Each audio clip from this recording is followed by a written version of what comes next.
দেখো রাধে রাধে বন্ধুরা, আমি এখন আমার মা তারাকে পূজা দিচ্ছি।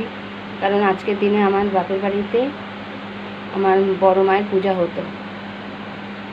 তা আমার মা মরে যাওয়ার পর কী করছে ভাই আমি জানি না, কিন্তু আমি দিচ্ছি, যেটা তোমাদের শেয়ার করছি, তোমাদের সাথে কিভাবে করছি দেখো।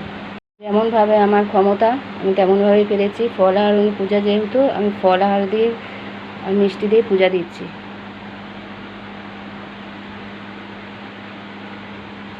আমার মাকে, এটা আমার বড় মা, এটা আমার মিষ্টি মা, আমার সব মা। এই যে সাথে বাবাকেও রেখেছি, কারণ বাবা ছাড়া মা পূজা নেয় না, গ্রহণ করে না, জানে তো, বাবা বিশ্বনাথ। ধূপ দীপ জ্বালিয়ে মায়ের পূজা করছি। বাবার জন্য এনেছে একটা মালা বেল ফুলের, আর মায়ের জবার মালা, আর চরণে দিয়েছি পদ্ম ফুল। আমি কিন্তু পরশুদিন স্বপ্ন দেখেছিলাম যে মাকে আমি পূজা দিচ্ছি। সে পরশুদিন স্বপ্ন দেখেছিলাম বলে ওই জন্য আমি আজকেরই মানে ফল, হঠাৎ করে ফল কিনতে গেলাম, আর তারপরেই দিদি ফোন করলো যে আজকে জানিস আমাদের বাড়িতে যে পূজাটা হতো, সেই পূজাটা মানে বাপের বাড়িতে।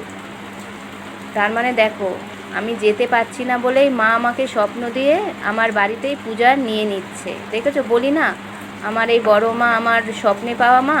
দেখো, আমার হাত দিয়ে পূজা নেবে বলেই আমাকে স্বপ্নে আদেশ করলো যে তুই যেমন পারিস তেমন করেই পূজা দে।